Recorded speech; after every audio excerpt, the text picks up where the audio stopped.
একটা গ্রামে ভোলা নামের একটা ছেলে থাকত। ভোলা মিষ্টি খেতে খুব ভালোবাসতো। ভোলার মা ওকে যত টাকাই দিত ও সেটা চঙ্গুলাল মিষ্টির দোকানদারের কাছে নিয়ে যেত আর যে কোনো রকম মিষ্টি কিনে নিত। গ্রামের লোকেরা বলতো যে ভোলার মাথায় বুদ্ধি কম, কিন্তু ভোলার মা সব সময় ওই কথায় বিরোধিতা করত। একদিন চঙ্গুলালের স্ত্রী সকাল সকাল ভোলার বাড়িতে এলো। আরে ও ভোলার মা, দেখো তোমার ছেলে কি করেছে। কি হয়েছে গীতা বোন? আমি মন্দিরে শিবলিঙ্গের ওপরে পুরো 50 টাকার মিষ্টি নিবেদন করেছিলাম। যেই আমি বাইরে বেরিয়েছি তোমার ভোলা সব খেয়ে নিয়েছে। গীতা বোন, শিবলিঙ্গ তো মিষ্টি খায় না। যদি ভোলা খেয়ে থাকে তাতে কি এসে যায়? এমনিতেও ঠাকুরকে নিবেদন করার পর প্রসাদ ভাগ করেই দেওয়া হয়। নাও দেখে নাও গ্রামের লোকেরা, ভোলার মা ওকে না বকে আরো উল্টো পাল্টা কাজ করার জন্য উস্কাচ্ছে। এতই মিষ্টি খাওয়ার শখ, তাহলে কিনেই খাক না। বুদ্ধি না ছেলের আছে না মায়ের কাছে। ভোলার জন্য ভোলার মাকে গ্রামের লোকেদের নানা রকম কথা শুনতে হতো। আমি জানি যে ভোলার মধ্যে বুদ্ধি কম আছে। হে ঈশ্বর, আমাকে গ্রামের লোকের কথা সহ্য করার শক্তি দাও। মা, তুমি রোজ ঠাকুরকে কি বলো? বাবা, আমি ঠাকুরের কাছে প্রার্থনা করি। সত্যিকারের প্রার্থনা কখনো বিফল যায় না। একবার চঙ্গু হালওয়াই রসগোল্লা বানালো। ভোলা যখন রসগোল্লা দেখলো তখন ওর মুখে জল চলে এলো। ও দোকানে গিয়ে বলল, কাকা, আমি আপনাকে 10-12টা রসগোল্লা দেবেন? হ্যাঁ, নিশ্চয়ই দেব, কিন্তু আগে 300 টাকা নিয়ে এসো। রসগোল্লা এখন অনেক দামি। কাকা, আমি আগেও আপনাকে অনেক টাকা দিয়েছি, কিন্তু ওই টাকার বদলে তোমাকে মিষ্টিও দিয়েছি। এখন নতুন মিষ্টি চাইলে নতুন টাকা নিয়ে এসো। ভোলা দৌড়ে দৌড়ে বাড়ি এলো। ওর মা বাজারে গেছিল। ভোলা ভাঁড় ভাঙল, কিন্তু তাতে অল্প কটা পয়সা ছিল। ভোলা সব পয়সা নিয়ে মিষ্টির দোকানে এলো। এইগুলো দিয়ে কিচ্ছু হবে না, আরো বেশি টাকা নিয়ে এসো। কাকা, আমি কি একটা রসগোল্লা খেয়ে দেখতে পারি?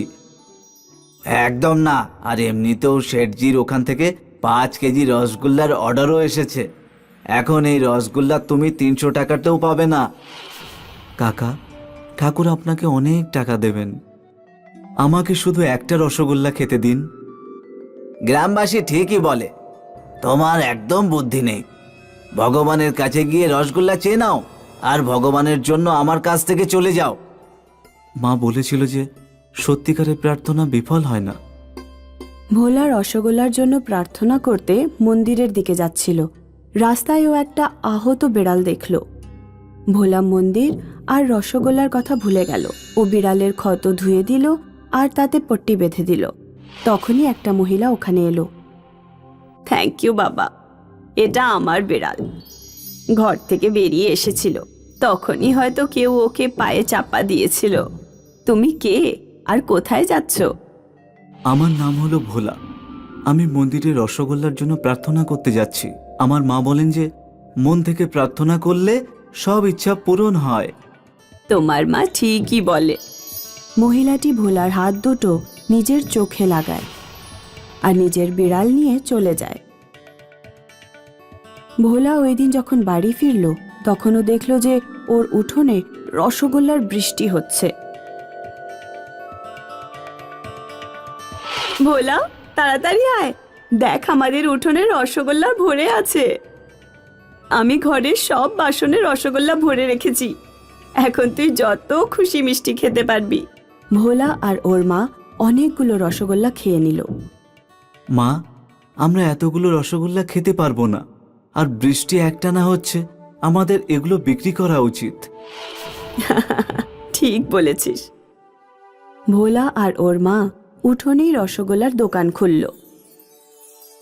লস না হওয়ার জন্য ওদের প্রচুর মুনাফা হলো। যখন চঙ্গুর স্ত্রী এটা দেখল তখন হিংসায় জ্বলতে লাগলো। ও চঙ্গুকে বলল, আমার কাছে একটা আইডিয়া আছে, যাতে ভোলার উঠোনের রসগোল্লার বৃষ্টি আমাদেরও হতে পারে। চঙ্গুর স্ত্রী চঙ্গুর কানে কানে কিছু বলল। পরের দিন ভোলা আর ওর মা যখন ঘুম থেকে ওঠে তখন ওরা দেখে ওদের উঠোনে অনেক উঁচুতে একটা বড় তাঁবু লাগানো আছে। রসগোল্লা মাটিতে পড়ছিল না, সব রসগোল্লা তাঁবুর ওপরে জমা হচ্ছিল। চঙ্গুলাল সব রসগোল্লা নামিয়ে নিজের দোকানে নিয়ে যাচ্ছিল। এটা তুমি কি করছো? এই তাঁবু তুমি কাকে জিজ্ঞেস করে লাগালে? উঠোন তো তোমার, কিন্তু তার ওপরের আকাশ তো তোমার না, আর তার ওপর সবার অধিকার আছে। আমি এই তাঁবু প্রধানকে জিজ্ঞেস করেই লাগিয়েছি। ভোলার মা প্রধানের কাছে গেল, কিন্তু প্রধান কোনো কথাই শুনল না, কারণ চঙ্গু প্রধানকে আগে থেকেই টাকা দিয়ে রেখেছিল। ভোলার ব্যবসা বন্ধ হয়ে গেল, আর চঙ্গু প্রিয়ের রসগোল্লা বিক্রি করে খুব ইনকাম করতে লাগলো। ভোলা দুঃখী হয়ে জাদুঘরকে খুঁজতে লাগলো। ও জাদুঘরকে সব কথা বলল। জাদুঘরনি ভোলার কানে কানে কিছু একটা বলল। পরের দিন গ্রামের লোকেরা যখন ঘুম থেকে উঠল, তখন গ্রামের প্রতিটি উঠোনের ওপর একটা করে তাঁবু ছিল, আর তাঁবুতে আগুন জ্বলছিল। পুরো গ্রামে হাহাকার শুরু হয়ে গেল। আয় রাম, এটা কে করলো? গরম আর ধোঁয়াতে মরেই যাচ্ছি। এটা আমি কি করলাম? যদি নিজের উঠোনে থাকা লোকেদের নিজের উঠোনের ওপরে আকাশের অধিকার না থাকে, তাহলে আমার যা ইচ্ছা তাই করব। তুমি আমাদের উঠোনের ওপরে তাঁবু লাগিয়ে রসগোল্লা জমা করছো, আর আমি অন্যদের উঠোনে তাঁবু লাগিয়ে আগুন ধরিয়েছি। গ্রামের লোকেরা চঙ্গুলালের ওপরে প্রচন্ড রেগে গেল, আর ওকে চাপ দিল ভোলার উঠোনের ওপর থেকে তাঁবু সরানোর জন্য। এইভাবে তো আমাদের থাকা মুশকিল হয়ে যাবে। উঠোনের ওপরের আকাশ যার উঠোন থাকবে তারই হবে। চঙ্গুলাল তাঁবু সরাতে বাধ্য হল। ভোলার উঠোনে রসগোল্লার বৃষ্টি আবার শুরু হয়ে গেল, আর ওরা রসগোল্লা বিক্রি করে সুখে জীবন কাটাতে লাগলো। আরে ছোটলাল চাপরগঞ্জু, কি বয়স্ক লোকেদের মতো ধুতি আর কুর্তা পরে আছো? আমার মতো প্যান্ট শার্ট পরে থাকো। দুনিয়াটা সলমান খানের সময় চলে এলো, আর তুমি এখনো দিলীপ কুমারের সময় পড়ে আছো। হ্যাঁ,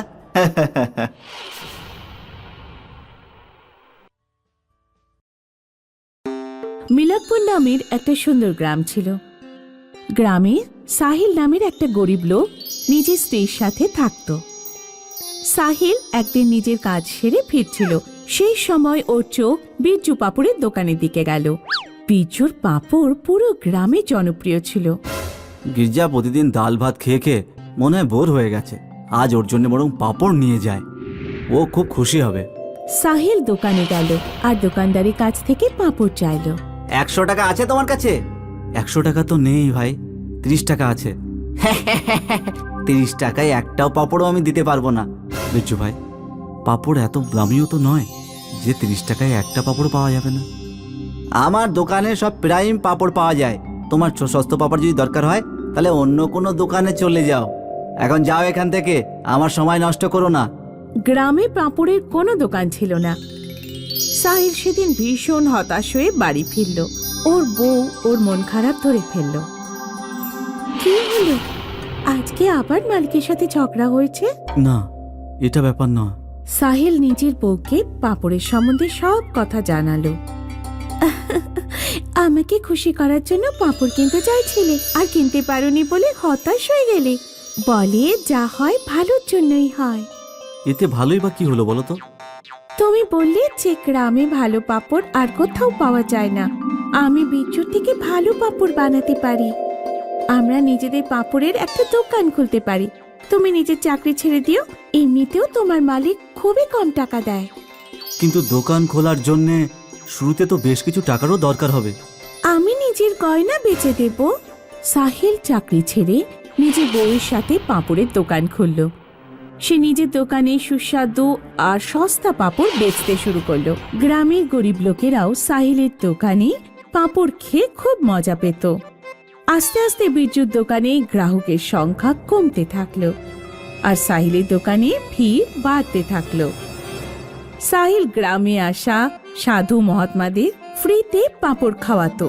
ওই দিন সাহিল আমার কাছে পাঁপড় চেয়েছিল, আমি ওকে দেইনি, তাই ও নিজের দোকান খুলে আমার ধান্দাই বন্ধ করে দিচ্ছে। কিন্তু এই সুখ আর বেশি দিন থাকবে না। আমি ওর জীবন একেবারে তছনছ করে দেব। বিজু বড় লোক ছিল। সে কিছু চোরকে ডাকলো আর টাকা দিয়ে বলল, সাহিলের ঘরে গিয়ে তোরা সবকিছু চুরি করে নিবি, আর সেই সাথে সাথে ওর সমস্ত পাপড় ভেঙে চুরি দিয়ে আসবি। চোর সাহিলের বাড়িতে ঢুকে গেল। প্রথমে ওরা সাহিল আর তার বউকে অজ্ঞান করে দিল, আর তারপর পা দিয়ে চেপে চেপে সব পাপড় নষ্ট করে দিল, আর সব টাকা নিয়ে পালিয়ে গেল। পরের দিন যখন সাহিল আর গিরিজার জ্ঞান ফিরল, তখন ওরা দেখলো সমস্ত পাপড় ভেঙে গেছে আর টাকা উধাও হয়ে গেছে। সাহিল আর তার বউ দরজার কাছে বসে কাঁদতে লাগলো। ওদের কাছে এখন না ছিল পাপড় আর না দ্বিতীয়বার শুরু করার মতো টাকা। এক মহাত্মা সাহিলের বাড়িতে এলেন। তুমি হয়তো সব ভুলে গেছো, কিন্তু ওই দিন আমি খুব ক্ষুধার্ত ছিলাম। তুমি আমাকে বিনা পয়সায় পাঁপড় খাইয়েছিলে। সেদিন আমাকে তোমাকে দেওয়ার জন্য কিচ্ছু ছিল না, কিন্তু আজ আমি তোমাকে একটা গাছ দিচ্ছি, এটা তোমার উঠোনে লাগিয়ে নিও। সাহিল মহাত্মার দেওয়া ওই গাছ যখনই মাটিতে পুঁতল, তখনই ওটা বড় হয়ে গেল, আর তাতে পাতার বদলে পাঁপড় লাগানো ছিল। গিরিজা একটা পাঁপড় পারলো আর খেয়ে দেখলো, এত সুস্বাদু পাঁপড় আমি তো কখনো বানাতেই পারিনি। গাছের পাঁপড় কখনো কমতো না, একটা পাঁপড় পেরে নিলে ওর জায়গায় আরেকটা পাঁপড় চলে আসতো। মনে হচ্ছে এটা কোনো জাদুই পাপড় গাছ। সাহিল মহাত্মাকে খোঁজার চেষ্টা করেছিল, কিন্তু উনি উধাও হয়ে গেছিলেন। সাহিল নিজের উঠোনেই দোকান খুলে দিল, আর ওর ব্যবসা আগের চেয়ে দ্বিগুণ গতিতে চলতে লাগলো। বিজু পাপড়ের গাছের কথা জানতে পারল। এইবার তো ওই চোরেদের আর টাকা দেওয়ার কোনো প্রয়োজন হবে না, আমি নিজে গিয়ে এই গাছটা কেটে দিয়ে চলে আসব। বিজু রাত 2টোর সময় চুপচাপ সাহিলের উঠোনে পৌঁছে গেল আর গাছ কাটতে লাগলো। যখন অর্ধেকেরও বেশি গাছ কাটা হয়ে গেল, তখন দেখলো গাছটা ওর দিকেই ঝুঁকে যাচ্ছে। বিজু অন্য দিকে গেল তো গাছও অন্য দিকে ঝুঁকে গেল। এটা কি ধরনের গাছ? যেদিকে আমি যাচ্ছি সেই দিকেই ও উল্টে যাচ্ছে। আমি 3 পর্যন্ত গুনবো, তারপরে আমি একে ছেড়ে দিয়ে সোজা পালিয়ে যাব। 1 2 3। বিজু খুব জোরে দৌড়লো, কিন্তু গাছটা ওর উপরে পড়লো। আরে মরে গেলাম, কেউ আছো বাঁচাও! আরে ও কেউ বাঁচাও, বাঁচাও আমাকে!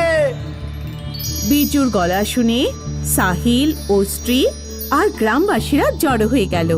ওরা বুঝে গেল যে বিজু গাছ কেটেছে আর গাছটা ওর ওপরেই পড়ে গেছে।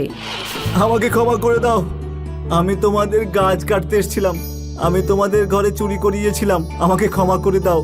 গ্রামের সবাই আমাকে ক্ষমা করে দাও, আমি আর কখনো এরকম করব না, আমাকে ক্ষমা করো।